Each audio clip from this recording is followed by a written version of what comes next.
Bonjour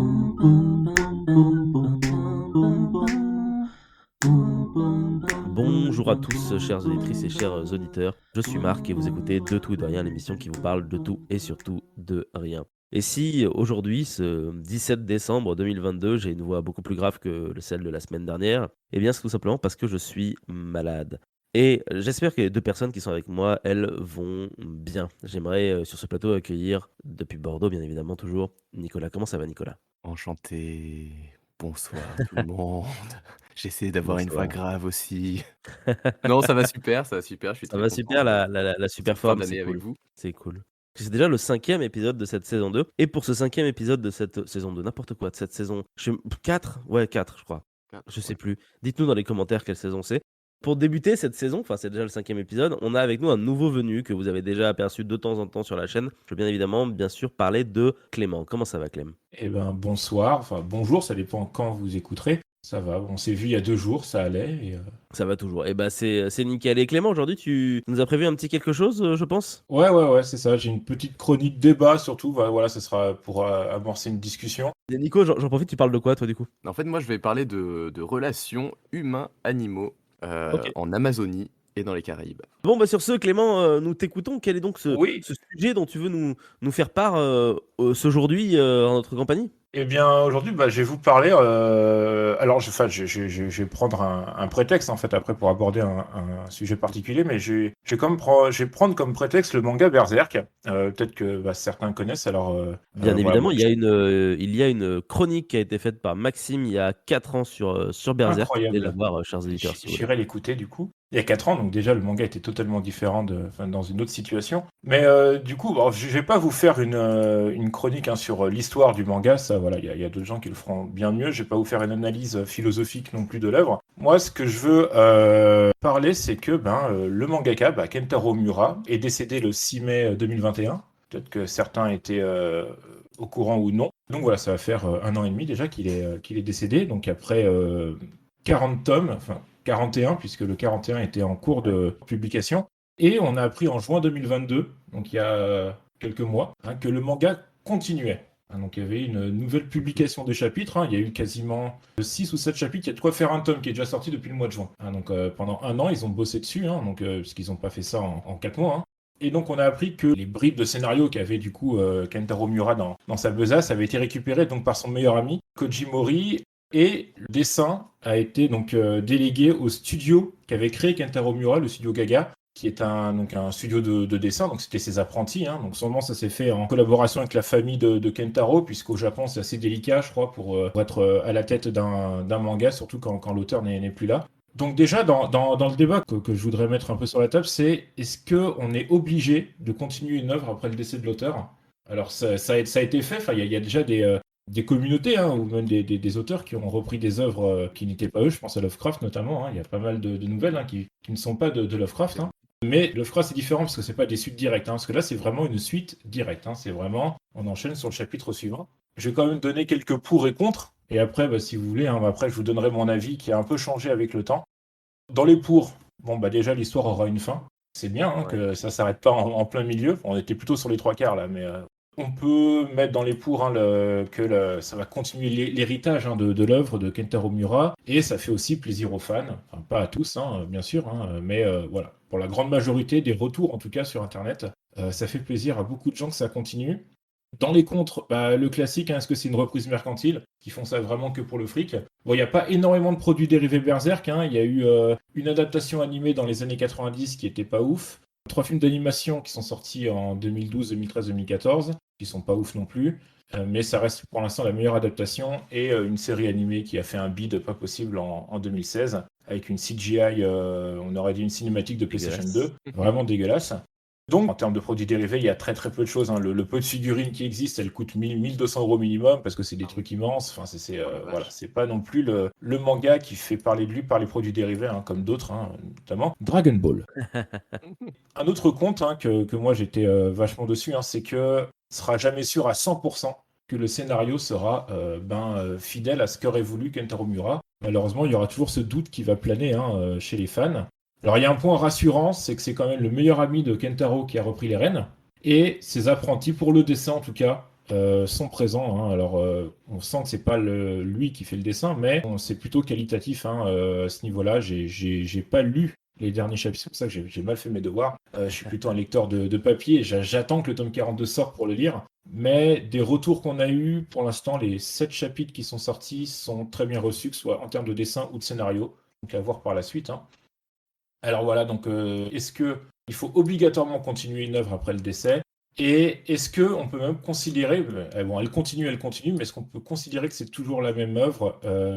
C'est pour ça qu'en teasing sur la discussion, j'avais dit que on peut parler de bateau de Thésée. Est-ce qu'on peut parler Oui, de c'est ce que manga de j'allais dire, Thésée ouais, ou de livre de Thésée, hein? On a changé on a changé le scénariste, on a changé les dessinateurs.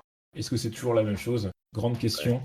Moi, pour donner mon point de vue, au début, il y a un an, j'étais contre que ça reprenne. Bon, on n'était pas au courant, mais moi, j'étais totalement contre. Hein. Je préfère avoir une fin ouverte qui, en plus, le dernier chapitre a une bonne fin ouverte, hein, d'ailleurs, le dernier chapitre de Kentaro. Mais voilà, il faut se dire que ça continue. Donc, je lirai. J'ai pas encore lu la suite.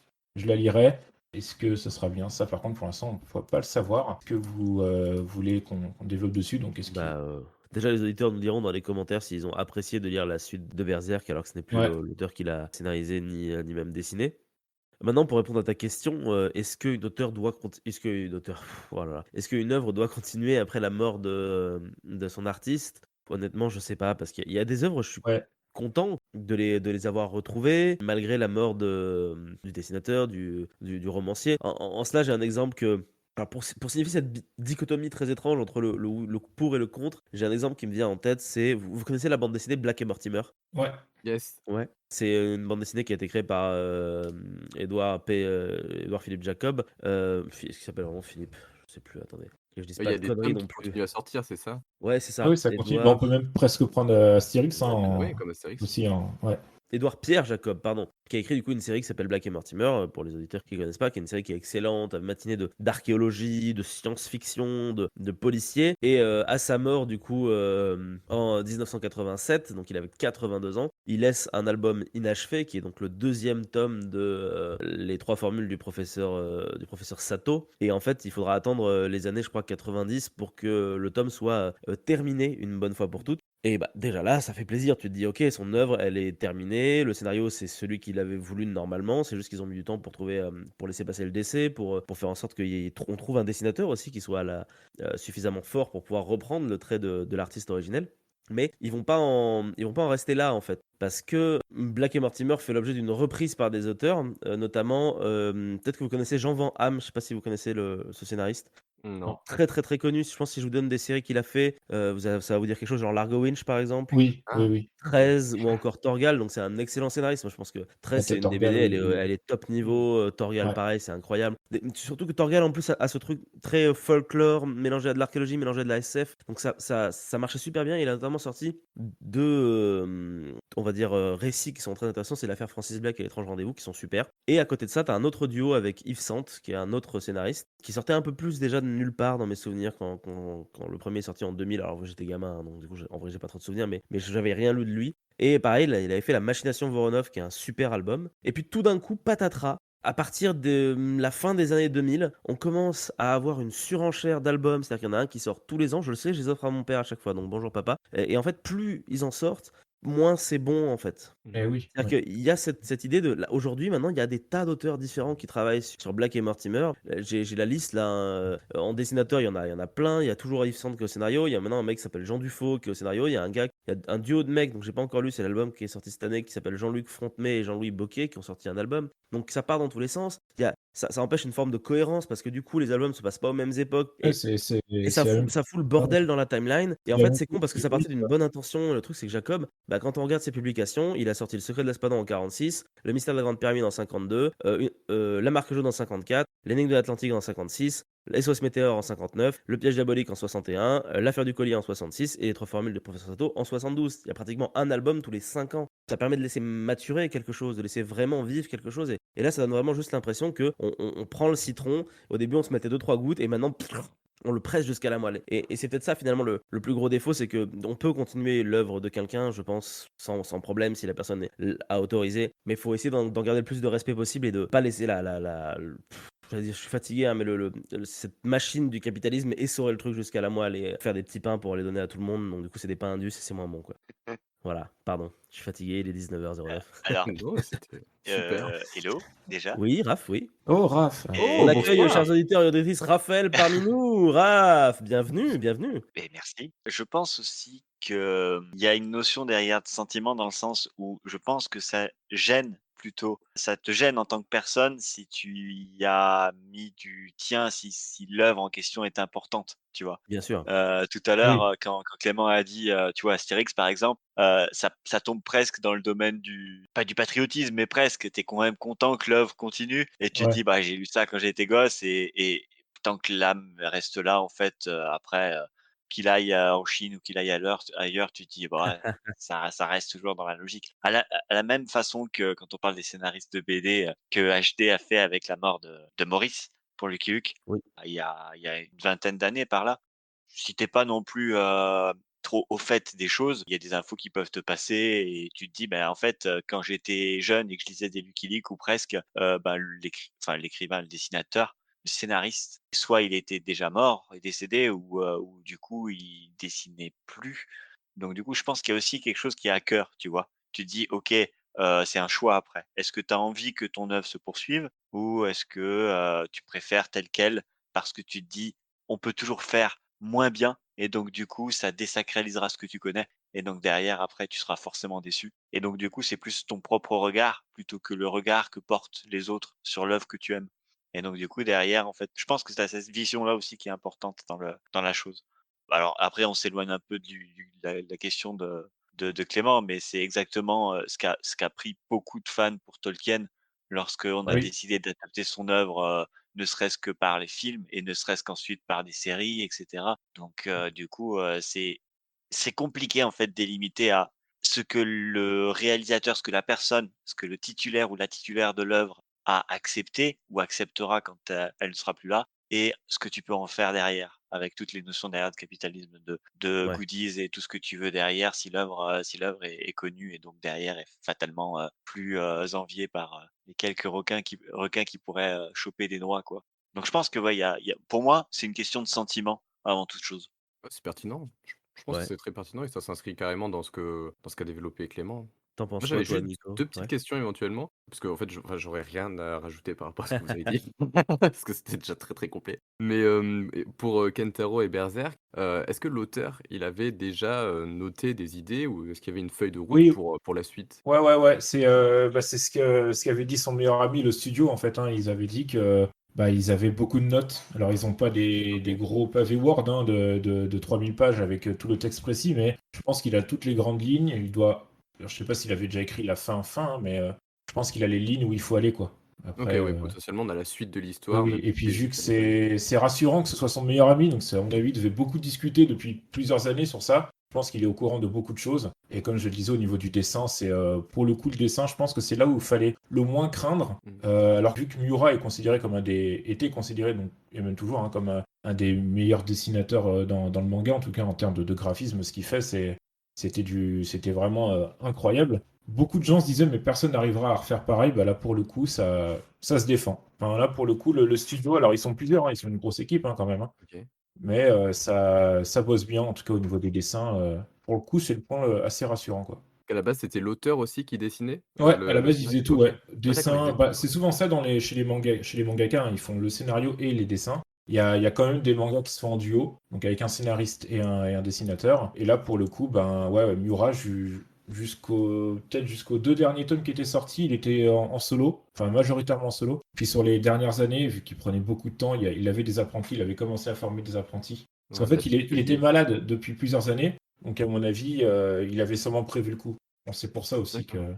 que ça a été autorisé parce que, alors je n'y connais vraiment pas beaucoup après dans la législation japonaise à ce niveau-là, mais il paraît que pour pouvoir diriger un manga, pour être un vrai mangaka, il faut avoir un statut de sensei en fait. Enfin, il faut vraiment être le maître, il faut se considérer comme un maître. Donc ça a dû être compliqué pour que l'œuvre soit autorisée de continuer parce que pour le coup, je connais pas le statut de son ami et après, si le studio a été autorisé à le continuer, c'est que Miura avait donné les autorisations, à mon avis. Moi, je vous avoue, j'y connais pas grand-chose en manga, mais c'est vrai que je suis assez d'accord quand Raph dit que c'est très lié au ressenti de la personne parce que Aux attentes. en fait, Ouais. Ouais. il a pris 2 exemples qui je suis un grand fan de BD, hein, qui moi m'intéressent beaucoup, c'est Lucky Luke et Astérix. Je trouve justement que, Lucky Luke, ce qu'il faut savoir, c'est qu'il y a des tas et des tas de scénaristes et de dessinateurs qui sont passés en fait finalement sur le projet notamment, bon surtout Maurice, hein, et après quand il est mort, il a été remplacé par d'autres personnes. Mais rien que sur le scénario, là j'ai la liste, je peux vous citer, Bob de Groot, Goscinny, Vidal, Xavier Fauche, Jean Léturgie, Claude Guillouis, Lo Hartog von Banda. Enfin, il y en a des tas et des tas et des tas. Et en fait, je trouve que malgré ça, un album de Lucky Luke, bah, il y a toujours cette patte en fait qui est là et en fait, je trouve que ça se coordonne. Je saurais pas comment dire, mais ça se coordonne bien en fait. Tu lis un album de Lucky Luke, comme l'a dit Raph, tu fais pas gaffe à qui l'a écrit en fait. C'est juste tu savoures ton Après, album c'est de vrai que Lucky Luke. alors, je pense que ça joue aussi, mais Ouais, c'est vrai que la philosophie de la bande dessinée japonaise, donc le manga, c'est pas pareil que la BD franco-belge. Alors après, je suis pas un grand aficionado de BD franco-belge pour le coup, hein. Mon expérience se résume à Ouf-Trouf, hein, et...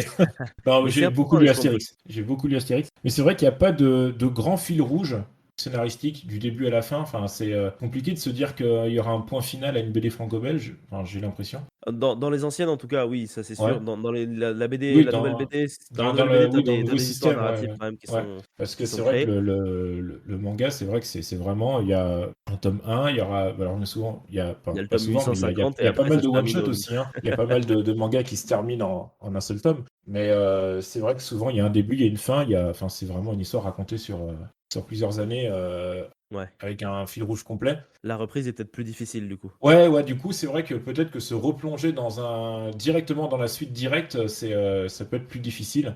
Bon, après, il y a les comics, c'est encore différent, mais les Ouais. comics, c'est vrai qu'il y Ah, a aussi un nombre incalculable de scénaristes et qui s'approprient les personnages et des bien dessinateurs aussi, sûr. donc c'est Les aussi comics, un. t'as vraiment cette impression que c'est très, on dirait le système hollywoodien en fait. T'as 15 000 Ouais. scénaristes qui passent par-dessus un Mm. album et ça part dans tous les sens. Mais pour en revenir sur le deuxième exemple que je voulais vous montrer, enfin que je voulais vous donner, c'était justement, tu disais, ouais, la reprise est difficile pour un mangaka parce qu'il y a l'histoire, etc. Il y a la trame narrative. Et c'est vrai que dans Lucky Luke, les histoires, elles se suivent pas vraiment. Enfin, t'as des références les unes aux autres. Et pareil pour Astérix, les histoires se suivent pas les unes aux autres. Et pourtant, après, c'est un ressenti très personnel, mais je sais que bon nombre de personnes ont ressenti ça aussi. À la mort de Goscinny, Astérix, bah, c'est Uderzo qui a repris les scénarios et Uderzo, bah, c'est Ouais, la oui, pente oui, raide, ouais, quoi. C'est-à-dire ouais. que parmi, il y a des extraterrestres dans Astérix, quoi, quand même, faut le Ah, faut le c'est Ouais, et rappeler. après, c'est Ce qui sûr que. n'arrive jamais Ouais. dans Lucky Luke, par exemple. Donc il y a vraiment Et il cette y a notion où, tu as un pilier qui s'est effondré et personne n'a vraiment réussi à reprendre la suite jusqu'à ce que, les nouveaux auteurs actuels reprennent, où c'est sympa. Je lis pas trop, donc je me doute que beaucoup de gens doivent bien aimer, les enfants doivent bien aimer aussi. Mais c'est vrai que la mort de Goscinny a vraiment fait, du mal à Astérix, là où, bah, ça n'a pas fait de mal à Lucky Luke, puisque de toute façon, Lucky Luke, tout le monde était passé dessus, en fait. C'est Ouais. c'est un peu comme sur un Spirou où tu vois, en fait, les auteurs changent tout le temps, donc tu t'en bats un peu les couilles quand ils disparaissent. Donc il y a des périodes que tu préfères parce que tu as préféré telle sensibilité artistique. Mais il y a des monuments, et Raph l'a bien dit, Astérix, c'est un putain de monument. C'est limite national. Le mythe du français gaulois baroudeur, c'est un peu à cause de Goscinny que ça existe. C'est pour ça que Macron nous sort ça à longueur de temps, comme quoi on est des Gaulois réfractaires. Mais ça fait partie effectivement du patrimoine français. Et le fait est qu'à la mort de Goscinny, enfin, j'étais pas là parce que j'étais pas né, mais en tout cas, je sens le basculement Ouais. entre Mm. quand c'est Goscinny et quand c'est plus Goscinny. Voilà, c'est. Bah, après, on n'a pas assez de recul pour Berserk, hein, comme j'ai dit, le tome 42 n'est pas encore sorti. Il y a assez de chapitres pour le faire. Peut-être qu'il sortira en relié dans l'année Ouais. 2023. Et je pense que ça, c'est une question qui pourra être répondue dans quelques années, en fait, quand on aura plusieurs tomes, peut-être même quand on aura la fin. Et que si on demande un amateur, enfin quelqu'un qui connaît pas vraiment, ou même quelqu'un qui s'y connaît, d'ailleurs, les deux peuvent marcher, si une fois qu'il passe du tome 41 au 42, est-ce qu'il voit vraiment une scission que ce soit dans la patte graphique, dans le scénario aussi, hein, le développement des personnages, les dialogues, voilà, ça on n'a pas encore assez de recul pour l'instant, c'est sûr. Mais je pense que Mais ça ça viendra. viendra avec le temps, ouais. Est-ce que vous Ouais. voulez rebondir un petit peu encore sur ce sujet, les amis? Bah, en fait, je m'aperçois que je suis tellement, néophyte, je suis un béotien du sujet de la BD, un peu dans toutes, ses formes et ses origines. En fait, je pensais que Maurice, c'était un personnage de Lucky Luke quand tu as dit, «Depuis la mort de Maurice», voilà, La mort de Lucky Luke. c'est que Non, ap non, je Maurice, pensais que c'était un personnage, tu vois? Genre, voilà et c'est juste après quand tu as reparlé de ça, je me suis dit: «Ah mais non, mais en fait, ça doit être, l'auteur», tu vois? Je c'est l'auteur, c'est ça. Il s'appelle j'y étais absolument Maurice pas, de voilà. Bévert à la base, mais son Mais pseudo, c'est en tout cas, Maurice MO2REIS. OK, OK, OK. Non, mais c'est super intéressant, tu vois? J'en prends plein Tu les découvres oreilles et des je me cultive Non mais en par en vos vrai, échanges. tu as des choses qui sont vraiment très je rebondis parce que j'étale ma science comme ça, parce que j'en ai parlé il y a pas longtemps, je sais plus, bah, je crois que c'est à Raph dont j'en ai parlé. Je fais chier souvent les gens des fois avec mes obsessions au travail et il y a un truc que je trouve fascinant dans la manière dont Lucky Luke a été édité, c'est qu'à la base, Maurice a créé Lucky Luke dans les années je sais plus combien honnêtement, je pense les années 50 et il l'a édité chez Dupuis et en fait, à partir du moment où Goscinny a commencé à travailler sur le projet, en fait, ils ont alors je sais pas comment ça s'est fait, hein, mais ils ont déporté le personnage de Lucky Luke de chez Dupuis jusqu'à chez Dargaud, la maison d'édition de, Goscinny. Et en fait, quand tu regardes les tomes, alors c'est plus le cas sur les nouvelles éditions, mais quand tu regardes les différences de tomes, tu as des tomes de 1 à je sais plus combien, je pense 30 et quelques. Et après, quand Goscinny arrive, tu as une nouvelle numérotation qui repart de 1 parce que c'est plus la même édition. C'est que depuis qu'ils sont partis chez Lucky Productions, qui était un truc qui a été créé après pour éditer que Rantanplan, Lucky Luke, etc. Et qu'il y a une chronologie qui est réétablie de base. Mais moi, je trouve ça fascinant, tous ces embroglios d'éditeurs, d'ego aussi, je pense, potentiellement, de gens qui se disent, bah là, tiens, tu vas prendre le truc chez moi maintenant parce que nanani, nanana. Je trouve ça fou, voilà. Et il y a un autre truc qui est fou, c'est l'Amazonie. Oh. Waouh! C'est clair. Non, mais c'est en tout Les mots de je tombe mais vas-y. Les mots te ouais, tombent. j'ai plus de mots, j'ai plus de mots. On a perdu ton Mais latin. j'ai une question éventuellement. Ah, Est-ce que vous aimez les animaux? Oui. oui, Bah, super, parce qu'en fait, on va parler d'animaux aujourd'hui, donc c'est chouette. yes. Et je vous ai préparé une petite chronique donc qui fait un peu suite à celle que j'avais fait sur le chien en Amérique, donc l'origine du Oh, chien, et cetera. Et en fait, je sais pas si vous vous rappelez, mais on s'était arrêté sur la différence un peu entre les conceptions européennes et les conceptions natives américaines des relations entre animaux et humains. Et en fait, ouais. vu que c'est un vaste sujet, il y avait un article que j'avais prévu de traiter dans la chronique du chien, sauf qu'il faisait 33 pages, il était extrêmement long et extrêmement intéressant, et du coup je me suis dit, bah en fait je vais en faire une chronique à part. Du coup, je sais pas si vous vous rappelez aussi, mais j'avais évoqué une historienne américaine qui s'appelle Marcy Norton, et en fait elle a introduit un concept qui est le concept de Yegwe, pour parler en Ah fait oui, je m'en de ce souviens ça, ouais. rapport aux animaux qui est assez particulier, qui semble exister du coup dans le monde caribéen et le monde amazonien. Et du coup, on va se pencher sur un de ces articles qui a été publié en 2016 dans l'American Historical Review, qui est intitulé The Chicken or the Yegwe.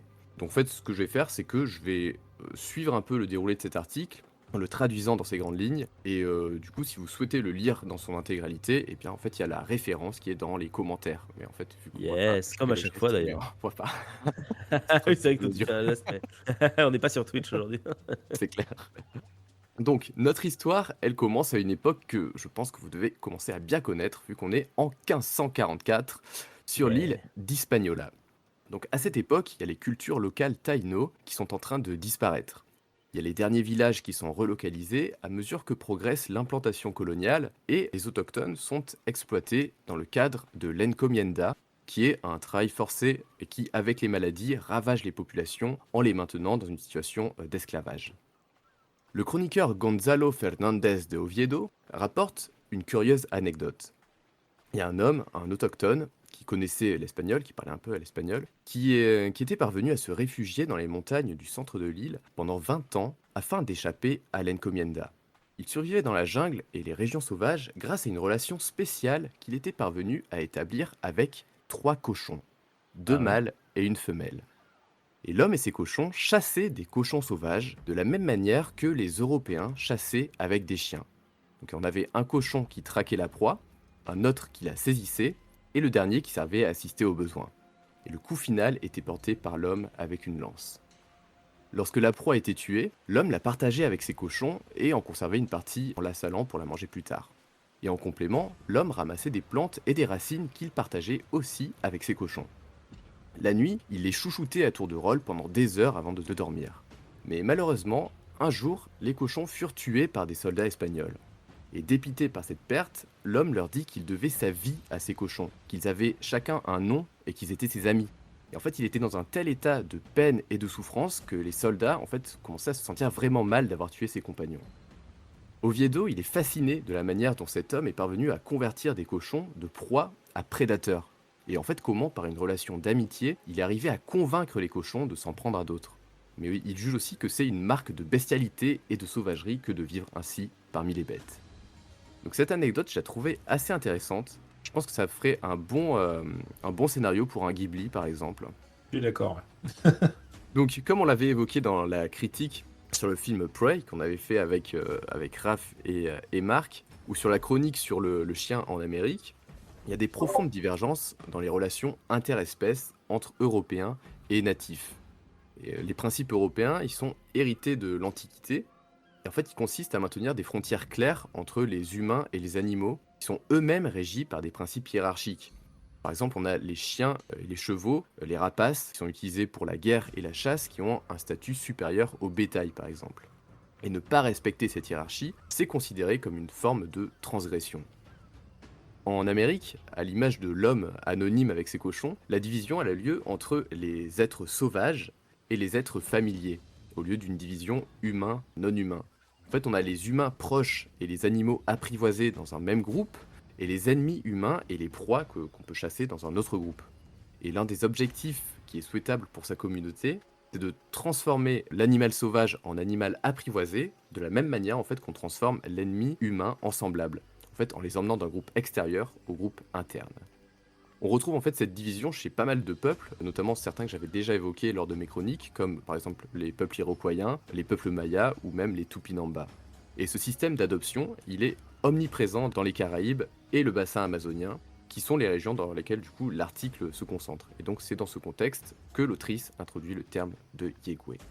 Est-ce que les Iroquois avaient déjà des animaux qui étaient domestiques? J'imagine que oui. Mais est-ce que Les du chiens. coup, ils faisaient partie des biens qu'on se transmettait? Puisque du coup, c'était, d'après ce que j'avais compris quand j'avais entendu une chronique sur les Iroquois il y a quelques jours, que du coup, on n'était pas sur une société matriarcale, mais que tout de même, ça pouvait faire partie du coup des biens tels que des armes que l'homme pouvait emporter avec lui dans un autre clan, où en fait les chiens restaient avec du coup les biens de la famille et seuls les biens propres objets partaient avec monsieur. Alors c'est une bonne question parce que en fait je j'ai pas la réponse parce que là du coup c'est comme on va le voir c'est un sujet qui est assez peu traité parce qu'on parle beaucoup des humains entre eux dans les sociétés. On parle très peu des animaux qui vivent avec les humains dans les sociétés. Et c'est pour ça que cet article va être très intéressant parce qu'en fait on va parler un petit peu de tout ça mais pour l'Amazonie et les Caraïbes. Et je suis très très curieux, je serais très curieux de trouver quelque chose qui concerne l'Amérique du Nord à ce sujet. Ouais, parce que ce serait du travail d'archéozoologie pour le coup, parce que là, l'archéozo, c'est le lien entre l'homme et l'animal, justement, c'est cette discipline.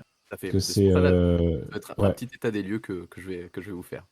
Donc l'autrice, elle constate tout d'abord que il y a certains individus d'espèces non humaines, comme par exemple les perroquets ou les pécaris, qui sont chassés et consommés, tandis qu'on a d'autres individus de ces mêmes espèces qui sont apprivoisés et considérés comme des êtres adoptés, donc des yegwe. Le terme qu'elle utilise, en fait, il est utilisé initialement par les peuples Kalinago des Petites Antilles. Et il désigne aussi bien un animal apprivoisé qu'un enfant humain adopté.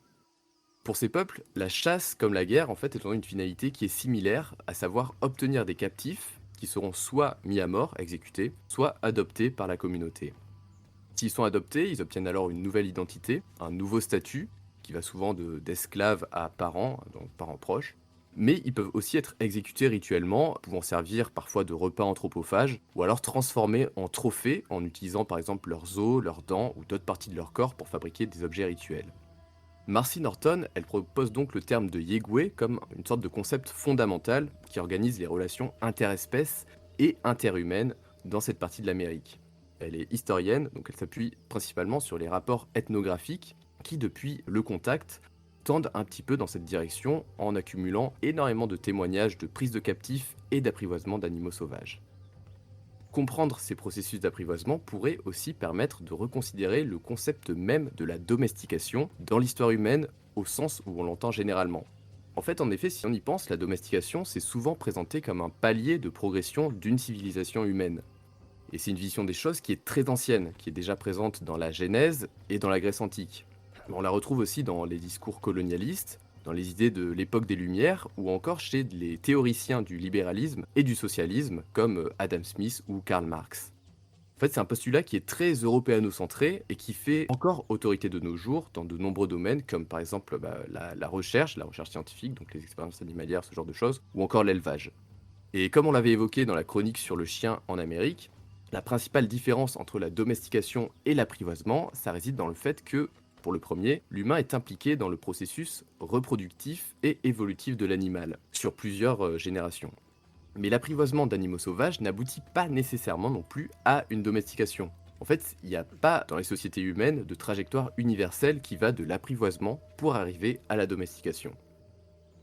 Le célèbre biologiste et quelque peu controversé Jared Diamond relaie notamment que le phénomène de domestication en Amérique s'est heurté à des obstacles qui n'existaient pas en Eurasie, comme le manque d'espèces pouvant fournir des candidats potentiels par exemple. Et en fait, ce qui véhicule auprès du grand public, notamment dans les années 2010, et avec son livre Guns, Germs and Steel, je crois, et aussi certaines de ses conférences, en fait, ça véhicule une conception universelle du progrès humain qui tendrait naturellement vers la domestication et qui serait un déterminisme biologique de sapiens, en fait, de notre espèce.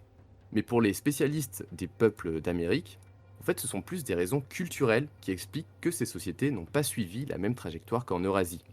Les relations humains-animaux ne sont simplement pas les mêmes et n'ont donc pas abouti aux mêmes résultats.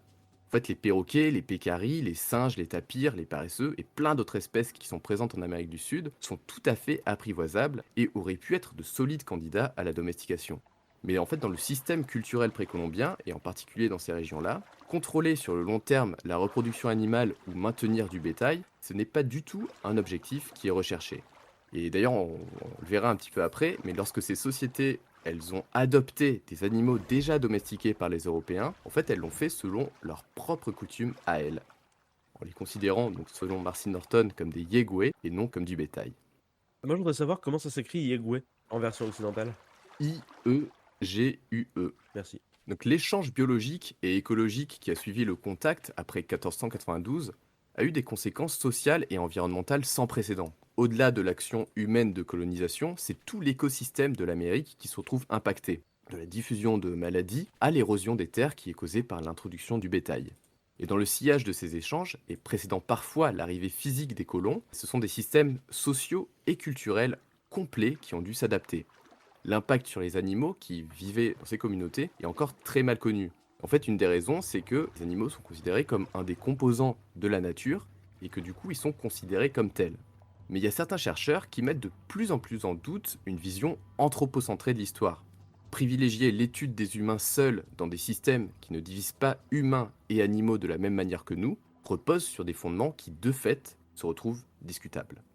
Et ça, c'est à mettre en rapport aussi avec l'évolution des connaissances sur le comportement animal et le fait que certaines capacités, qui sont considérées comme uniques à l'humain, se trouvent aussi chez d'autres espèces. Et ça, c'est des découvertes qui sont contemporaines, comme par exemple l'empathie ou des formes de langage ou même l'expression du deuil qu'on peut retrouver dans d'autres espèces animales.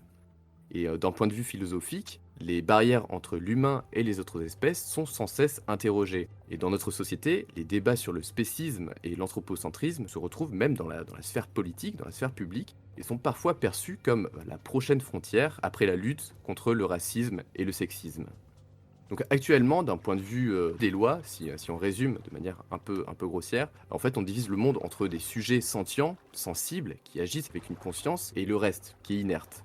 Mais les divisions nature-culture, qui sont héritées en fait, du système de pensée occidental, sont également interrogées. Il y a certaines études qui se penchent sur la conception du monde animal d'un point de vue non européen. Le but n'est plus seulement de considérer les peuples d'Amérique comme un sujet d'étude, mais de faire un effort pour comprendre l'environnement à travers un point de vue autochtone. Il ne s'agit pas non plus de passer à un mode de pensée ancien ou de passer à un référentiel natif, mais en fait de prendre en considération les conceptions autochtones dans l'étude de leur propre culture, comme le suggère par exemple Philippe Descola, dont on reparlera probablement un jour, je pense, si j'arrive à finir les 700 pages du bouquin que je suis en train de lire. Vache. Il est donc critique de faire attention à l'ontologie native américaine dans laquelle, selon l'anthropologue Carlos Fausto, la conscience intentionnelle et la réflexion ne sont pas des attributs exclusifs à l'être humain, mais concernent potentiellement tous les êtres du cosmos. Et dans ce cas, les plantes, les animaux, les dieux, les esprits sont aussi potentiellement des personnes qui peuvent interagir avec les humains. Pour Marcy Norton, s'appuyer sur des concepts américains concernant les animaux et les pratiques ou concernant les yegwés, c'est-à-dire des notions qui sont subjectives entre les espèces, permet de s'affranchir de l'universalité des notions européennes issues du contexte de la colonisation. Et ça, c'est très important. Et surtout, moi, ça me parle beaucoup après ma chronique sur le chamanisme. Du coup, je Oui. peux être entièrement d'accord avec ce genre de démarche. Donc ça permet en fait de s'éloigner de grilles de lecture issues de traditions européennes et d'ouvrir de nouvelles trajectoires sur l'appréhension des relations, pour le coup, interespèces. Si on parle donc de Caraïbes et d'Amazonie, c'est qu'on a des continuités culturelles qui ont été observées chez ces peuples-là, qui s'expliquent notamment par des vagues de migration, des réseaux d'échanges qui sont extrêmement importants, et des conflits aussi qui existaient dans ces régions. Au niveau de la temporalité, les rapports écrits concernent des pratiques d'apprivoisement depuis l'époque coloniale jusqu'à nos jours, mais Marcy Norton prévient tout de même qu'il faut être attentif à ne pas considérer des pratiques et croyances actuelles de groupes autochtones comme similaires à celles de leurs ancêtres. Chaque société évoluant dans le temps, il est impossible d'extrapoler l'identité, les pratiques ou tout autre aspect d'une culture, d'une période à une autre, ou de les attribuer d'un groupe ethnique à un autre. Et ça, j'ai l'impression que je le répète beaucoup dans mes chroniques, mais c'est vrai que je le retrouve beaucoup aussi dans ce que je lis. Lorsqu'il y a des preuves indépendantes de phénomènes similaires à travers le temps, ceux-ci sont à considérer de manière comparative, ou comme ayant des bases structurelles suffisamment solides, et non comme une preuve d'intemporalité. Le fait qu'il y ait un socle commun aux pratiques autochtones dans les Caraïbes et en Amazonie n'entre pas non plus en contradiction avec le fait qu'il y a eu des variations locales et régionales. Je vous renvoie à l'idée par exemple de réseau culturel quand on avait parlé des Taïnos par exemple. Par ailleurs, le concept de Yegwe doit être compris dans un contexte de prédation et d'adoption, qui régit à la fois les relations entre humains et entre les espèces. En Amazonie, par exemple, la guerre s'est présentée comme une forme d'appropriation. On s'approprie les capacités des victimes, on convertit l'adversaire en semblable, on produit et on se renouvelle par la destruction de l'autre. L'un des objectifs, c'est de capturer des femmes pour leur capacité reproductrice, des hommes pour en faire des guerriers, et tous et toutes deviennent des membres de la communauté, des esclaves ou des serviteurs qui apportent des biens ou des services qui profitent à tout le groupe au final. Donc ramener des femmes, des enfants, des esclaves, c'est une pratique que l'on trouve largement répandue en Amérique du Sud et dans le monde caribéen, et même un petit peu au-delà, on l'avait vu avec d'autres peuples notamment. Et ces aspects de la prédation comme moyen de produire de nouveaux sujets pour la communauté, elles s'illustrent assez bien dans la guerre de capture qui est pratiquée par les Kalinago des Petites Antilles, peuple duquel le terme qui est utilisé par Marcy Norton est issu. Le missionnaire français Raymond Breton a vécu parmi les Kalinago dans les années 1640-1650. Il a écrit 2 ouvrages à leur sujet, 2 dictionnaires qui mêlent point de vue natif et point de vue européen, qui fait de ces livres des sources ethno-historiques majeures, et qui sont très intéressants. J'ai l'occasion d'avoir les 2 en PDF. C'est toujours un mélange un peu de naïveté, d'informations, très pertinentes aussi sur ce qui se passe. Toutefois, c'est des témoignages historiques qui sont extrêmement précieux. Il mentionne du coup les guerres de capture et les adoptions qui en résultent. Il explique que les Kalinago exécutent les guerriers prisonniers, que les femmes sont données en tant qu'épouses ou esclaves, et que les enfants deviennent aussi des esclaves. Il note un parallèle entre le fait d'exécuter un prisonnier et de donner la vie ou d'adopter un ennemi. Par exemple, il y a un mot Kalinago qui signifie à la fois mon premier-né et la raison de mon jeûne. Et le jeûne, en fait, on pratique le jeûne lorsque le premier enfant naît, lorsqu'un proche meurt ou lorsque l'on capture un ennemi. Et il écrit aussi que les adultes considèrent qu'il est dangereux de s'appeler par leur propre nom et qu'ils se désignent comme le père ou la mère d'un tel, puisqu'en fait les enfants, eux, peuvent être nommés. Et c'est aussi un honneur d'être nommé du nom d'un ennemi qui a été tué. En fait, on voit une relation assez similaire entre le fait de tuer une victime, de s'approprier son nom, et une relation aussi père-fils. Et symboliquement, en fait, on voit que les conséquences de la guerre, donc l'adoption et la mise à mort, sont liées puisqu'elles deviennent toutes les deux une source de vie. On a un même rapport qui s'établit avec les êtres non humains. Et là, si vous êtes sensible à la violence envers les animaux, je vous conseille de passer un petit peu. Lors d'une cérémonie Kalinago, en fait, ce sont des oiseaux de proie qui jouent un rôle similaire. Plusieurs mois avant la cérémonie, les hommes vont chercher des oiseaux dans leur nid afin de les élever pour le rite. Le jour de la fête, le chef des guerriers écrase son oiseau sur le sommet de son crâne et laisse son sang couler pendant tout le rituel. Ceux qui ont un enfant ou qui ont tué un ennemi font de même et mélangent les oiseaux écrasés avec du piment. Les hommes enduisent ensuite les jeunes garçons du mélange et ces mêmes jeunes garçons se font auparavant inciser la peau avec des dents d'animaux montées sur des os humains ou avec des feuilles d'ananas. Et à la fin de la cérémonie, chaque garçon et adulte mange le cœur des oiseaux puis se fait vomir après avoir bu une infusion de tabac. Eh ben putain. C'est tout un processus. Ouais.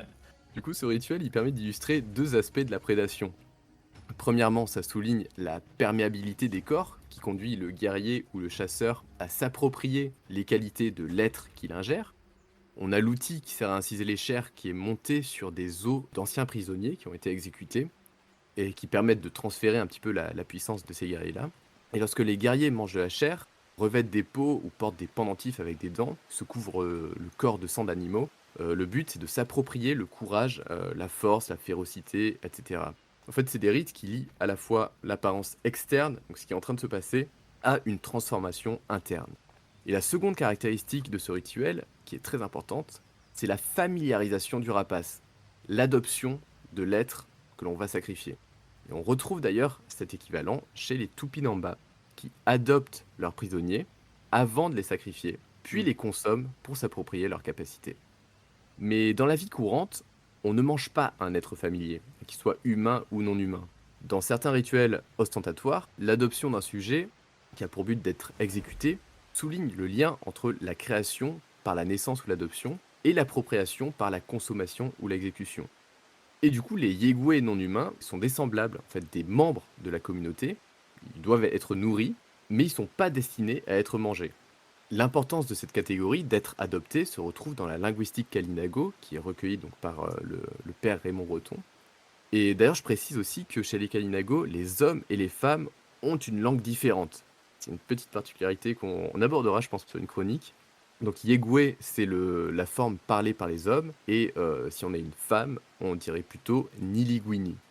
Et la définition donc de ce terme, ça renvoie à un animal ou un enfant qu'on a la charge de nourrir. Il précise en outre que les Kalinago n'élèvent pas d'animaux pour les manger. Par contre, ils gardent des animaux pour des activités ou des services spécifiques. Par exemple des coqs pour le réveil, des oiseaux avec des couleurs vives pour leurs plumes, ou alors des chiens pour la chasse. Il ajoute aussi que s'ils avaient des poules, ils mourraient avant d'envisager de les manger, et la même chose concernant les œufs. Raymond Breton, en fait, il perçoit que les Yegwé sont fondamentalement différents des animaux domestiques européens. Ils ne sont pas supposés être tués par leurs gardiens. Et d'ailleurs, il y a un autre mot qui est à mettre en relation, c'est le mot Namakachi, donc version parlée par les hommes, ou Namakachitina, qui est la version parlée par les femmes, qui signifie, je cite, « animal qui viennent privément devant eux, qu'ils croient être à leur dieu et qu'ils n'osent tuer ». Oh, C'est beau, hein. ouais, grave. C'est très poétique d'une certaine manière. Ouais, et c'est très intéressant. Je trouve qu'il est très facile à lire, Raymond Breton, comparé à d'autres auteurs qui, Ouais. leur style est imbuvable, Lui, il est accessible. c'est clair. On a des ethnographes contemporains comme Patrick Manger qui rapportent le terme égout, qui a un sens similaire chez les peuples Chicao d'Amazonie, de la même famille de langue que les anciens Kalinago. Et chez les Chicao, les égouts sont autant des oiseaux que des animaux aquatiques, mais aussi des rongeurs ou des singes. Et le terme s'applique aussi aux enfants adoptés, et fait intéressant, aux trophées qui sont faits à partir de cadavres ennemis, comme par exemple des flûtes en tibia ou alors des colliers de dents. On retrouve le même sens de la prédation et l'appropriation qui a lieu autant dans la guerre de capture que dans les interactions avec des êtres non humains. Il y a l'ethnographe Hélène Basso qui constate un concept similaire chez les Kalapalo du Brésil avec la notion d'ithologu et note que les relations sont analogues entre les parents et les enfants et les parents avec les animaux. Les deux en fait sont censés être nourris, enfants comme animaux, élevés et gardés dans l'enceinte de la maison. Les ithologus ne sont jamais mangés ni tués et reçoivent même des funérailles à leur mort. Et encore d'autres similarités sont constatées dans d'autres langues en Amérique du Sud.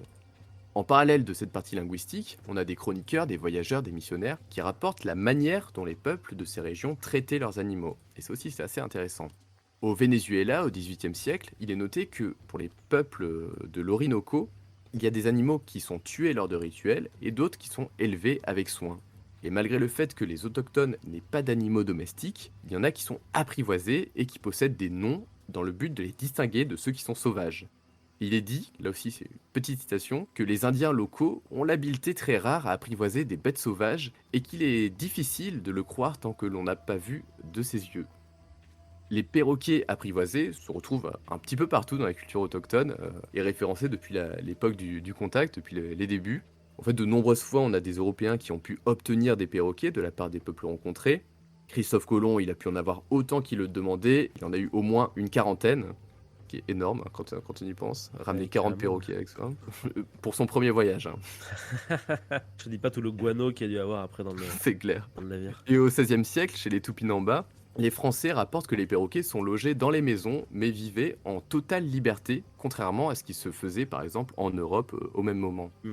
Et ils s'en servaient pour prélever les plumes, pour fabriquer des objets rituels. Donc les Tupinamba leur apprenaient aussi à parler et les mentionnaient comme des amis.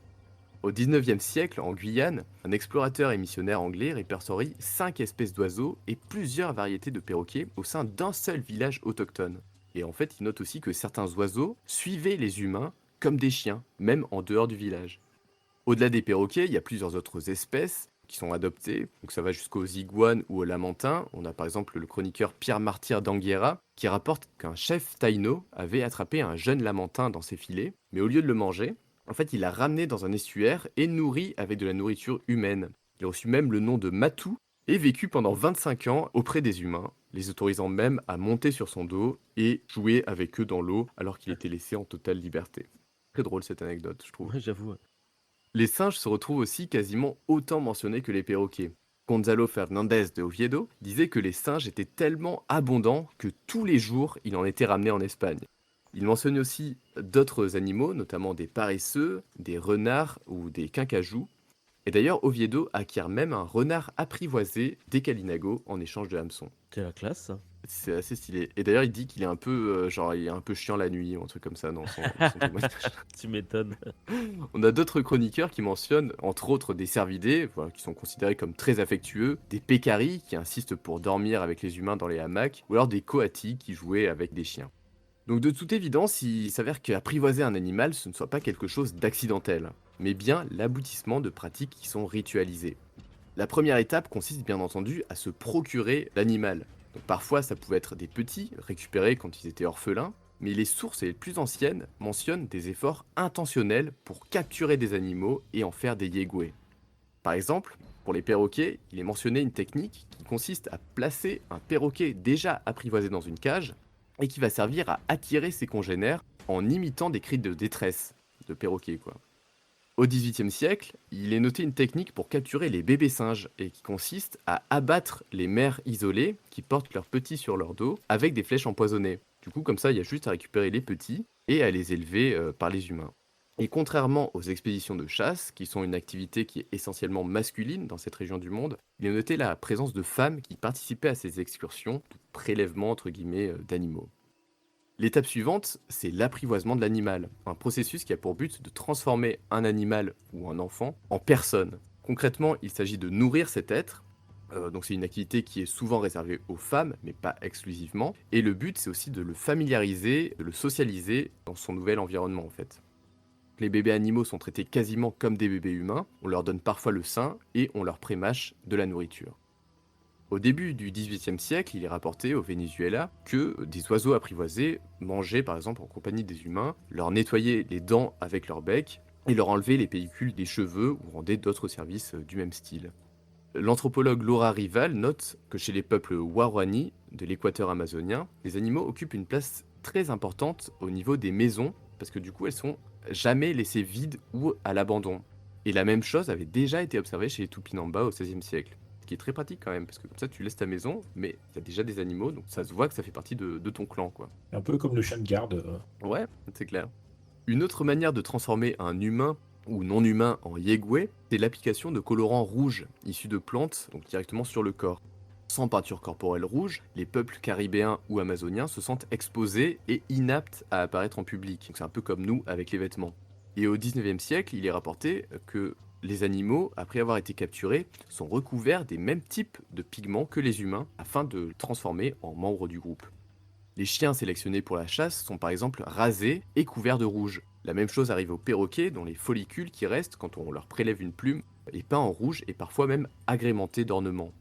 Au XXe siècle, il a été constaté des animaux portant des ornements similaires aux humains, comme des bandeaux à plumes ou des bracelets de perles de verre. Et des fois aussi, ça arrive qu'on chante des chansons spécifiques aux animaux ou qu'on leur apprenne à parler dans le cas des perroquets. Et tout ça, en fait, ça fait partie de pratiques codifiées qui sont liées à l'apprivoisement.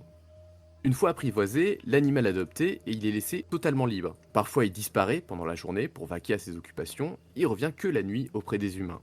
Le fait de laisser sa propre volonté et sa liberté à un animal fait entièrement partie du processus d'adoption.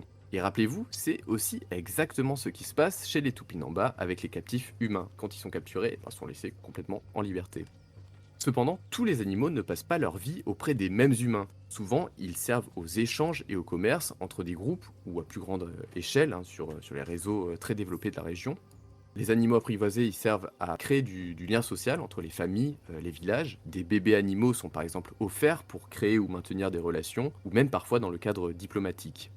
En Équateur, au 19e siècle, il est rapporté que l'échange d'un animal occasionnait des pleurs chez la femme qui l'avait nourri, comme s'il s'agissait du départ d'un enfant.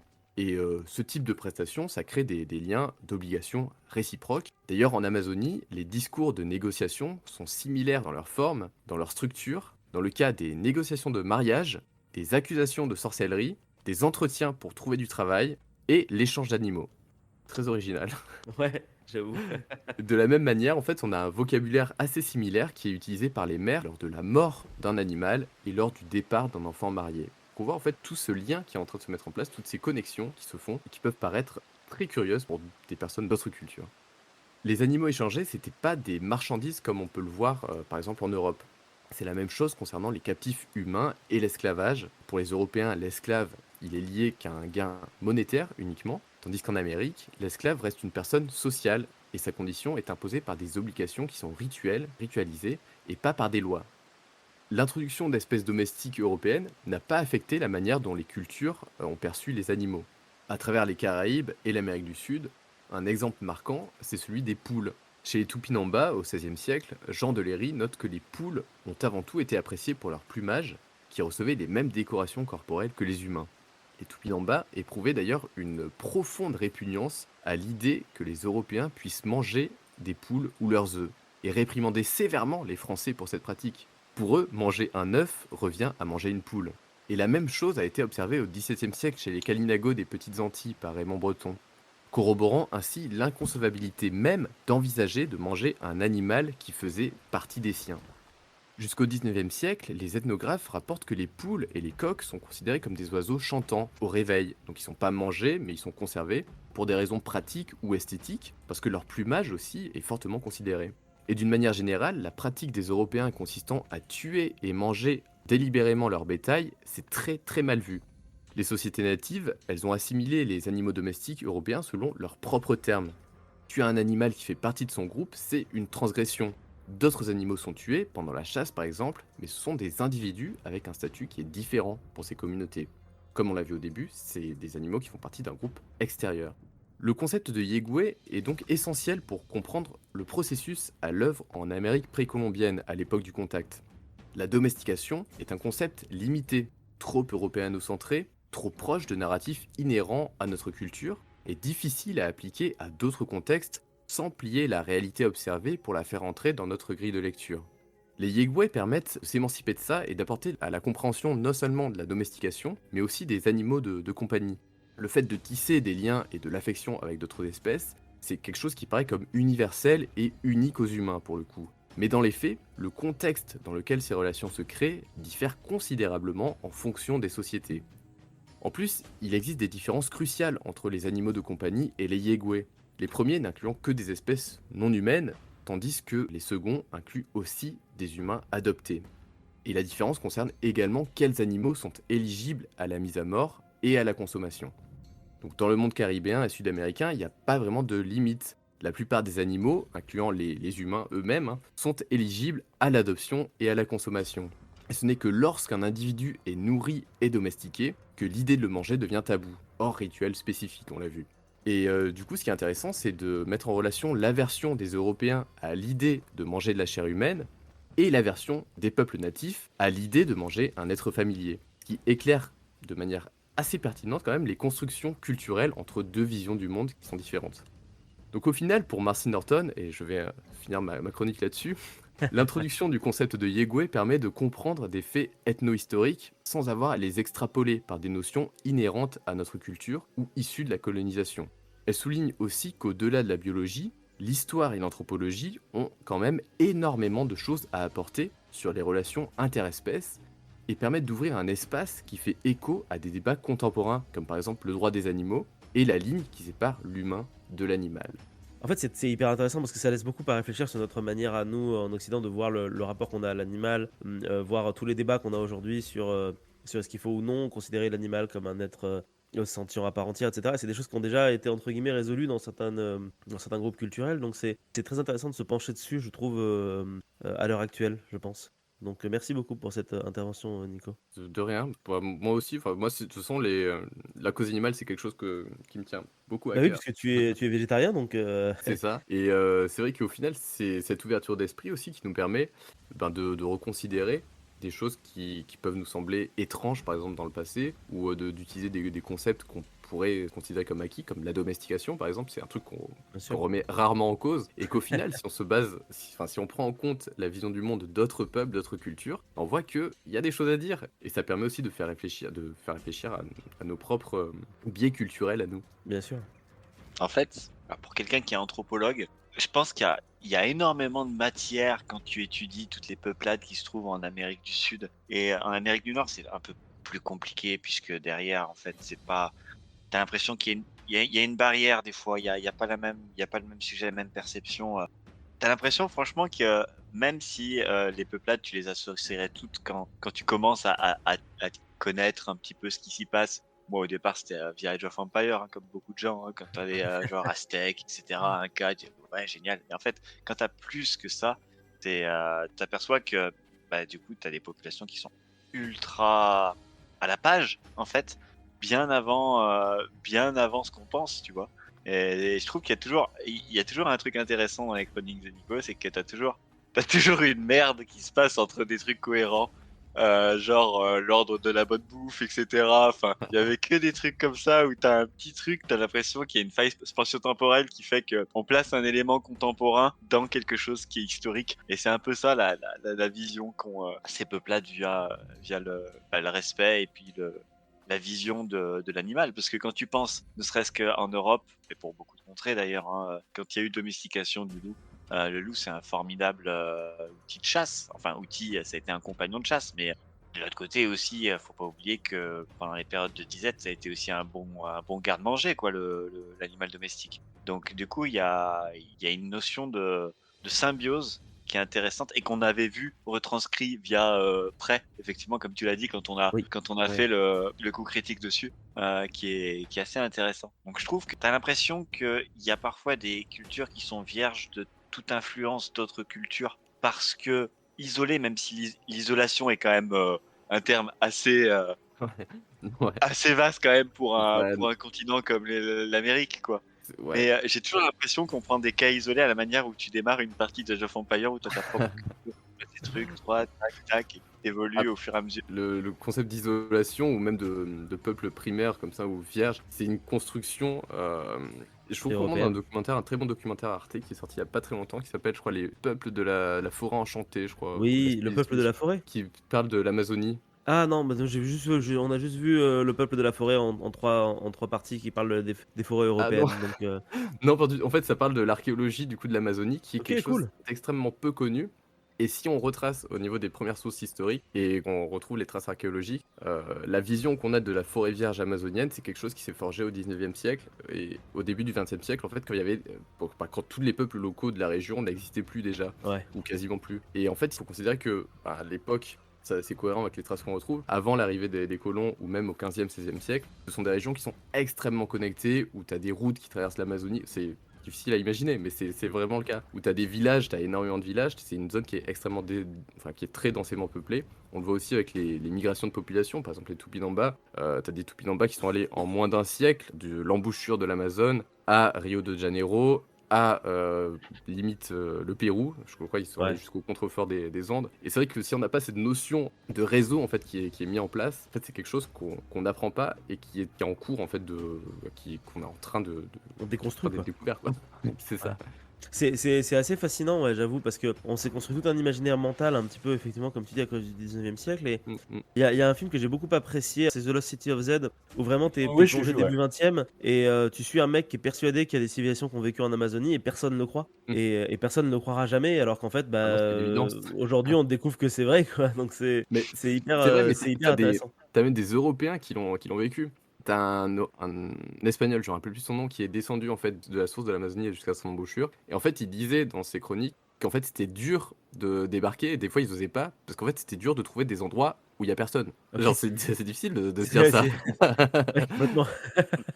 Je suis en train de lire aussi un bouquin d'une anthropologue qui s'appelle Alice Beck-Keogh, qui, elle, du coup, parle des réseaux qui étaient mis en place en Amérique du Nord. Donc, elle est spécialisée plus, c'est une anthropologue qui est spécialisée dans l'Amérique du Nord. Et pareil, elle arrive à mettre en évidence des choses, des influences et des déplacements de population qui sont extrêmement bien documentés. Mais c'est juste qu'en fait, la manière dont on a de découper les choses et de considérer les populations, on n'envisage pas que qu'elles aient pu avoir une organisation aussi développée. Et c'est juste à cause de toujours pareil du 19e siècle on a parqué des populations dans des endroits paumés et on les a privés de toute la richesse, de tout ça. Donc voilà. De toute leur âme, quoi, en fait, presque, de leur âme culturelle. Ouais, c'est ça. Et au final, c'est pour ça qu'on a une vision complètement biaisée de peuples qui sont isolés, alors que en fait, c'est nous qui les avons isolés. Ouais, c'est ça. Quand tu avais évoqué les animaux qui étaient des bons candidats à la domestication en Amérique du Sud, quand tu as parlé du paresseux, mais dans ma tête, je me suis fait, mais quel serait le besoin de domestiquer le paresseux? Parce que ce truc-là, que tous les 2 ans, il est capable de se suicider sans faire exprès pour aller aux toilettes. Ouais, mais après, c'est sûrement notre, ou même ma vision de la domestication européenne qui est soit des Du animaux 19e siècle, on y revient toujours. comme le chien ou les animaux pour se nourrir, c'est pas du Oui, tout la comme même s'il chose. faudrait forcément une utilité toujours à Voilà, l'animal, c'est ça. quoi. Non, en fait, c'est bête, hein, mais On a une Est-ce que domestication c'est pas, utilitariste, ouais. est-ce que c'est pas dans mais sa facilité à pouvoir le capturer que déjà en soi il y a eu une idée que on ouais, pouvait peut-être sûrement. faire Mais quelque chose après, avec l'animal. après, Le est-ce chien, qu'on j'en ai peut pas. se dire que toutes les ressources parce que souvent, quand du domestique, c'est du donnant-donnant. Enfin, on peut essayer de voir du donnant-donnant, Une symbiose. la personne qui va avoir des poules dans son jardin, il nourrit des poules, il les fait vivre, et en échange, il récupère les œufs. Ou les plumes, hein, si c'est un Ou les toupinamba. plumes hein, aussi, hein, exactement. Et je me dis, mais voilà, enfin, quand tu mets de l'énergie à récupérer un animal, qu'est-ce qu'il va t'apporter aussi en retour? Après, s'ils n'ont pas besoin d'avoir Mais tu un, vois, un même ce retour mode de de. Ouais, pensée, c'est un C'est mode de très pensée occidental. utilitariste et un mode de pensée ouais. occidental. Et ça qui est très, très important, enfin très compliqué, c'est d'essayer de se dire que c'est des civilisations, enfin des peuples, des civilisations, qui sont tellement pas fondées sur Et les oui, mêmes bah bases oui. philosophiques, les mêmes bases structurelles, etc. Oui, et puis Justement, se poser ce genre de questions, d'essayer de se mettre à leur place et de. C'est ça. Et c'est Mais un c'est peu ça pareil aussi, avec du la Ouais. coup préhistoire au final, j'ai elles ont pas l'impression. été influencées par une méthode de pensée qu'on avait, nous, notamment en Europe, de savoir que fatalement, comme dit Clément, il y a un fait de donner et de recevoir Mm, mm. dans cette idée-là, en fait. Mais à Même la si manière dont maintenant, on tu donne dis, beaucoup moins maintenant. est-ce On que reçoit derrière beaucoup. aussi tu t'orientes dans la place que pourrait avoir un animal dans la spiritualité, ça reste du donnant-donnant. C'est-à-dire que Ouais, par exemple, oui. quand on va Mm. respecter, alors je vais peut-être blasphémer dans 2 ou 3 religions différentes, mais quand on parle de la vache indienne, par exemple, on attend quelque chose en retour, même si on la respecte et c'est fondamentalement inscrit dans le comportement des individus. En fait, derrière, il y a une notion que, ben, du coup, la vache représente quelque chose et donc du coup, à travers des prières, on peut espérer quelque chose qui arrivera ou pas. Après, ça, c'est Mm. toujours pareil avec les gens qui habitent là-haut. Du coup, c'est ça aussi l'aspect, en fait, ouais, c'est donner sans avoir à attendre quelque chose. Et du coup, ça veut dire intégrer l'animal en tout. Et là, du coup, on va faire un coup critique sur le prochain Avatar avec la symbiose des animaux. oh, Non, je sais pas, je veux pas tout à fait on, dans un on truc. verra, on verra. On ne sait On pas. verra, On ne sait voilà, pas. voilà. Non, mais après, Et je d'ailleurs, veux- Oui. critique d'Avatar qui durera au prorata du film. Voilà.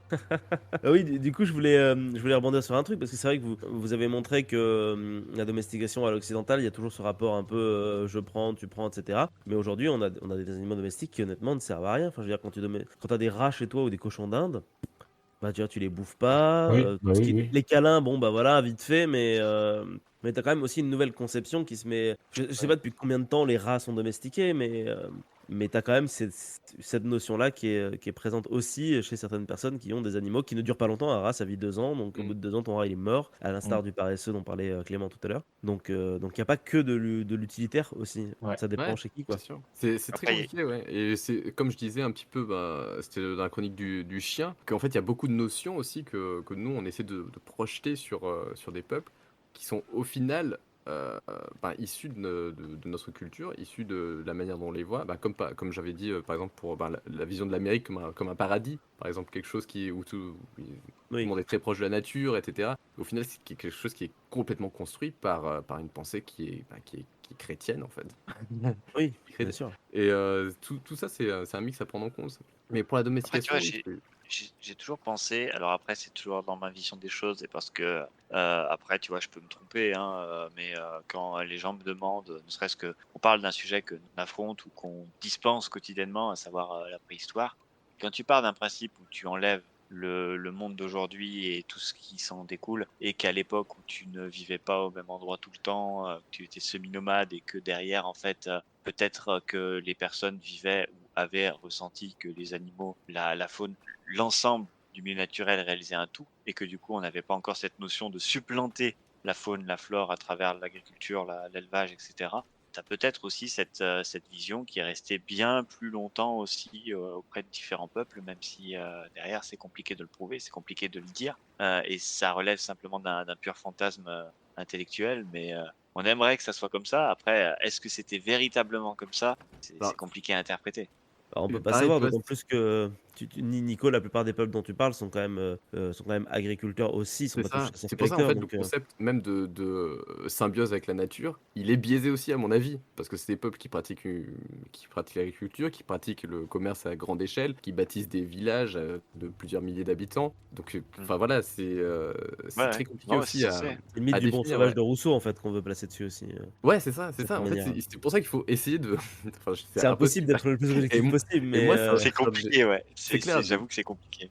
C'est pour ça que j'adore me renseigner sur la recherche actuelle en Amérique, grosso modo. bien sûr, bien Parce sûr. que tu vois que les mentalités ont tendance à évoluer, notamment grâce aussi au milieu militant, qui est extrêmement lié au milieu de la recherche universitaire en Amérique, notamment en Amérique du Nord, et qui permet justement de s'affranchir en fait de choses qui nous semblent acquises, qui nous semblent normales pour nous, alors que en fait on étudie des peuples pour qui en fait ils se sont construits complètement différemment et leur vision du monde est aussi différente. Et enfin c'est juste fascinant. C'est juste fascinant parce que au final je vais citer Bartholomé de Las Casas pour finir. C'est une sorte de miroir, On est chez France Culture, là, c'est parfait. c'est une sorte de miroir déformant de notre en fait voilà de voir l'autre, ça nous renvoie à nous-mêmes au final. Mm. Exactement. Merci beaucoup, Nico, pour cette chronique et cet échange. Pourquoi qui rigole? Ouais, c'est moi, c'est parce qu'en fait, pendant un peu de temps de la chronique de Nico, en fait, je me suis préparé à manger, et puis quand j'ai mangé, en fait, je me suis senti coupable d'avoir mélangé du riz, des œufs et de la sauce soja. Et je me suis dit, bah, du coup, je ne suis pas ces personnes et je ne le serai sans doute jamais. Mais t'imagines, chez les Tupinambas, tu pouvais pas manger des œufs, mais tu devais manger de la chair humaine quand même. C'est assez. Et Genre oui. quand Oui, t'étais donc français, quand t'arrivais chez eux, je trouve que les Normands qui ont vécu là-bas, ils ont dû, les pauvres, j'ai une ouais, pensée ils ont pour eux, dû vivre très des ému choses, pour eux. ouais. Ils devaient être contents de retourner en Normandie après, je pense que la chair humaine. Enfin bon, bref. Reportez-vous à la chronique sur les Tupinambas de Nicolas qui existe, elle est excellente. On a perdu Raphaël, ça y est. Non, j'avais un truc qui m'était venu un petit peu en tête. Alors c'est vraiment un truc bateau, mais il y a peu de temps. Alors pour vous faire dresser un petit peu un petit portrait, on m'a fait remarquer, on nous a fait remarquer. Je reste exprès flou sur le contexte parce qu'on ne sait jamais du coup. On nous a fait remarquer que Raphaël et moi faisons partie d'un métier de service d'une certaine manière, un métier proche du public, proche des gens. Et que pendant la période du Covid-19, du coup, en 2020, puis en 2021, nous n'avons pas travaillé puisque nous étions fermés. Voilà. Et on nous a fait remarquer récemment que, en gros, c'était pas normal parce que majorité des gens, eux, avaient télétravaillé, Mmh. leur permettant donc de continuer à faire vivre le système là où nous autres, grosses feignasses, nous n'avions pas travaillé. Donc, j'en suis venu à une question, je me suis dit: «Est-ce que le télétravail, c'est un petit peu l'avenir de la productivité? Est-ce qu'on aurait dû trouver un moyen de soit nous supprimer définitivement, soit de nous forcer à télétravailler, soit de nous faire rattraper nos heures, par exemple, au hasard d'absence au travail, «injustifiées» entre guillemets pour cause d'épidémie de Covid?» Donc je me suis demandé ce que vous en pensiez, surtout qu'on a ici des profils un petit peu différents. Toi, Clément qui est du coup paléontologue, qui travaille, en ce moment sur des recouvrements d'ossements. Toi, Nicolas, qui a pas mal télétravaillé. Et Raph et moi qui sommes actuellement toujours dans le tourisme, du coup. Alors, déjà, je pense que faut partir déjà d'un constat. c'est qu'il y a une notion qui avait beaucoup choqué à l'époque, je pense que vous en rappelez, hein, c'est qu'il a été fait, de manière assez arbitraire et avec un manque de tact assez, important, qu'il existait des même si il est vrai, hein, qu'il existait des jobs, des boulots qui étaient essentiels et d'autres qui étaient non essentiels. Ah oui. Et déjà, partant de ce constat, ça instigue que les personnes qui ne réalisaient pas un travail dit non essentiel, beh, j'arriverais presque même à la conclusion de ta question, c'est que si ces personnes sont considérées comme non essentielles, c'est qu'on peut se passer de leur travail. Après, dans la pratique, c'est pas forcément vrai. Parce que ça veut dire que, bah, la personne qui du coup ne travaille pas, elle participe quand même dans la société, dans la logique de consommation et cetera que notre modèle nous donne. Ce qui veut dire que derrière, ça peut impacter les gens qui, de leur côté, sont considérés comme essentiels, de par des relations qui peuvent être sociales, qui peuvent être économiques, qui peuvent être familiales, etc. Et du coup, ça participe un peu à s'aborder le truc. En fait, le principe même du groupe ou de la société, c'est que c'est un tout. Et donc, du coup, ça fonctionne comme un tout. Si tu coupes une partie de la société, bah, soit tu vas créer ce qu'on appelle des modèles qui sont divergents. Et du coup, derrière, bah, c'est des modèles qui vont entrer en conflit, donc tu vas ajouter des conflits en plus des conflits initiaux que tu dois gérer. Et derrière, après, ça peut aller plus loin même dans les idées politiques, idéologiques et militaires. Ce qui veut dire que bah, l'être humain, pour moi en tout cas, vous me direz si j'ai tort ou pas, hein, l'être humain, c'est quelqu'un qui est considéré comme grégaire, qui du coup fonctionne en groupe.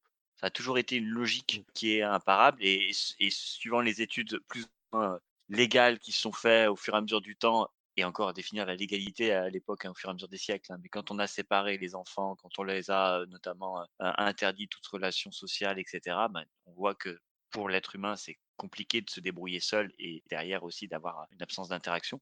Donc je pense que c'est vrai dans le sens où il y a des métiers qui n'ont pas été utiles dans le développement, mais qui le sont plus indirectement. C'est-à-dire que pour les métiers de la culture, si derrière tu as pas un intérêt de la culture, si tu développes pas l'esprit critique des personnes, de toi-même et des personnes qui t'écoutent ou qui t'entourent, et ben du coup, c'est dangereux. Donc du coup, derrière, il y a c et je suis partagé entre le fait de, d'accord, il y a des métiers qui ont été essentiels à ce moment-là, mais le mot est faux. Des métiers qui étaient peut-être importants, tu vois? Et d'autres qui le sont devenus moins parce que le contexte l'exigeait. Mais c'est surtout le contexte en particulier. Là, 2 ans plus tard, le contexte, il a changé, il peut revenir, hein, bien sûr, et la problématique reviendra. Mais je considère pas juste de dire, en fait, 2 ans plus tard, bah, en fait, au moment précis, on s'est aperçu que, bah, si ça se trouve, on aurait pu larguer des gens de la société, au titre que le corps est malade et donc du coup, on va amputer un membre, tu vois? Voilà. Ouais. C'est je Vous suis voulez parti un peu rebondir, loin. Nico? Oui, tu as beaucoup philosophé, mais c'est pas grave, c'est bien, Raph. Vous voulez rebondir, Nico et Clément? Vas-y Clément si tu as Non, vas-y Nico, parce que je pense que j'ai pas de choses à dire là. tu nous as Je suis parti en impressionnés impro, alors hein, les mecs, hein, donc Ouais, ouais, tout à là, fait le tu droit de parti. partir en Si impro, hein. si je recentre Dis-moi. un peu le débat, toi, Nico, qui a télétravaillé, est-ce que tu t'es Oui, senti, j'ai par exemple, télétravaillé. plus productif dans ton télétravail que dans ton rapport à ton travail de quand tu vas travailler, justement? Alors si on revient à des, ouais, si on revient, ouais, on va être Vraiment beaucoup plus terre à à la terre. base du sujet de base, pas On parce va être qu'on est parti un peu loin c'est avec ça. Raph, mais On si va on redescendre. recentre sur le sujet primordial. Ouais, oui, oui, oui, ben, enfin, c'est des habitudes de travail qui sont différentes, qui ont beaucoup été dépréciées auparavant, avant que ce soit obligatoire. En fait, le télétravail, c'était considéré comme un truc de feignasse, hein, clairement, je pense. Ouais. En tout cas, c'était comme ça que, je sais plus qui disait, mais j'ai l'impression que c'était quelque chose qui revenait assez souvent dans la société et enfin, dans la société, dans les paroles des politiques ou ce genre de Bien sûr, choses ouais. et moi, je me rappelle même que avant le covid, il y avait donc il y avait la possibilité de télétravailler et personne ne le faisait parce que en fait, c'était un peu la honte de télétravailler, tu vois? C'était un peu, Ouais. genre, bah, tu un branleur ou alors t'as des enfants à charge ou t'es obligé, voilà, ce genre de choses et et moi, j'étais un peu deg parce que je m'étais dit: «Mais en fait, ça a l'air cool, ce télétravail, mais est-ce que ça fait de moi un branleur?» Tu vois? C'est ça Peut-être. la vraie question philosophique.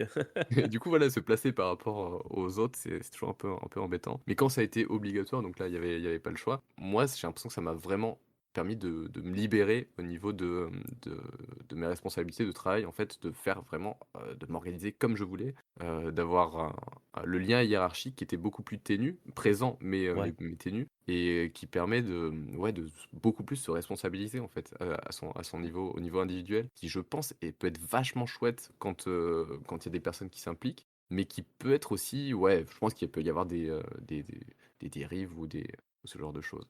OK. Bon, voilà. Toi, t'as jamais télétravaillé du coup, Clément, ou Non, non, non, moi j'ai jamais bossé. Ma mère, elle télétravaille en ce moment, enfin depuis le Covid justement, parce qu'elle Ouais, bosse, elle bosse à l'hôpital de Cannes. Elle est OK. au service informatique. Et oui, elle D'accord. fait du télétravail une partie de la semaine, ouais. Après, je pense que même, je pense qu'elle préférait bosser sur place parce qu'elle doit, elle doit voir avec le personnel en fait, parce qu'elle aide au service informatique. Donc dès qu'il y a quelque chose, faut qu'elle soit là, mais ouais, elle télétravaille. Moi, j'ai jamais télétravaillé. Je sais pas si j'aimerais. Enfin, ça, pour le coup, moi, j'ai envie de bosser plus tard vraiment dans un milieu où je touche du matériel. Donc, Ouais. je peux pas En fait, la seule chose que je pourrais comparer avec du télétravail, c'est quand j'ai écrit mon mémoire à la maison sous Covid et que du coup, je suis pas sorti de chez moi pendant tout le confinement et c'était compliqué, quoi. Donc, Ouais, ouais, ça marche. Tu préfères rester en bureau, entre guillemets, parce que toi, c'est pas forcément un ouais, travail de bureau, c'est un travail de terrain ou de labo, on va dire, quoi. Mais ouais, sur un travail de labo. Ouais, je Après, pense ouais, déjà que il y a ouais, vas-y, Raph. ça. C'est vraiment le truc de, déjà, est-ce que ton boulot, il est faisable en Ouais, télétravail exactement, ou ouais, c'est pas? ça. Nous, c'était pas le cas. Donc, déjà, la question, pour nous, tu vois, elle s'arrête là, à la manière d'un arbre de proba. Bon, ben voilà, tu finis au premier tour.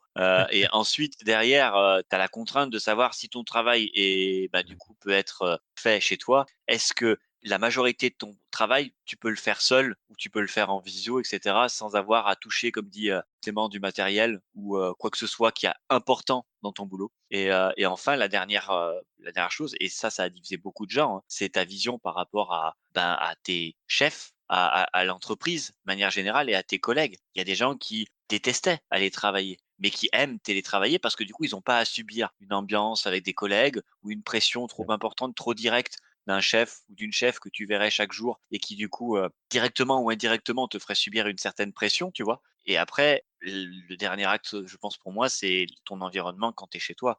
C'est-à-dire que, pour pas mal de parents où il était compliqué à la fois de télétravailler et en plus on leur filait les gosses du coup, à la maison et cetera, donc du coup ça complexifie aussi ton travail. Donc je pense qu'il y a une certaine partie des gens qui ont dû bien aimer télétravailler, les gens qui devaient être en couple sans enfants ou les gens qui aiment travailler dans leur bulle ou qui ont une certaine rythmique qui leur permet de pas perdre un cap parce que si éventuellement je devais télétravailler n'importe quel truc, je t'avoue qu'être chez moi, devoir me lever sans avoir la contrainte d'aller au boulot et de savoir qu'un ordinateur ou une connexion internet étant proche de moi et toutes les tentations qui pourraient s'en suivre, je pense que ce serait compliqué. Et donc du coup, C'est pareil, je c'est pense pour que ça que, ouais, c'est ouais. c'est vraiment la perception de la personne et sa vision par rapport à son travail. Après, derrière, je finirai sur ça, hein, tu as la Ouais. vision aussi de l'entreprise qui fait que derrière, c la beaucoup d'entreprises se méfient parce que comme directement ou indirectement, ils peuvent pas s'assurer du travail qui est réalisé par leurs salariés, ben, du coup, ça instigue déjà quelque chose de négatif parce que tu imagines que la productivité sera forcément moindre et c'est pas forcément le cas d'ailleurs. C'est ça qui a été, assez bien prouvé, du coup avec le covid. C'est que, ben, en fait, une news, c'est que les gens quand on leur fout la paix et ben, ils travaillent bien. C'est quand même C'est incroyable. ça. Ouais, ça a Ouais. déjoué pas mal d'idées reçues, hein, Ouais. sur là-dessus. Raph, ce sera toi qui aura eu le mot de la fin. Et je voulais d'ailleurs te remercier, Raph, d'avoir été présent parmi nous ce soir. C'était pas sûr Et que de tu sois rien. là et t'es passé quand même malgré tout. Donc merci à toi. Et je voulais remercier aussi nos deux intervenants du jour, Nicolas et Clément. Merci à tous les deux d'être venus ce soir, ce 17 décembre 2022. Ça m'a fait plaisir de vous avoir sur le plateau virtuel. Et on n'oublie pas de remercier aussi chaleureusement les auditrices, les auditeurs qui sont chez eux, devant leur ordinateur ou devant leur smartphone, dans le métro, sur la ligne 14 du métro à Paris. On sait pas. On sait pas trop ce qu'ils font. Mettez un commentaire si vous êtes sur la ligne 14. Et si vous n'êtes pas sur la ligne 14, dites sur quelle ligne vous êtes et dans quel pays et dans quelle région. En bref, commentez, partagez, mettez un pouce bleu. Et sur ce, on vous dit à la semaine prochaine pour un nouvel épisode où on parlera de tout et je pense aussi pas mal de rien, à mon avis. Merci à vous. Merci. Bonsoir à tous, merci. Bise.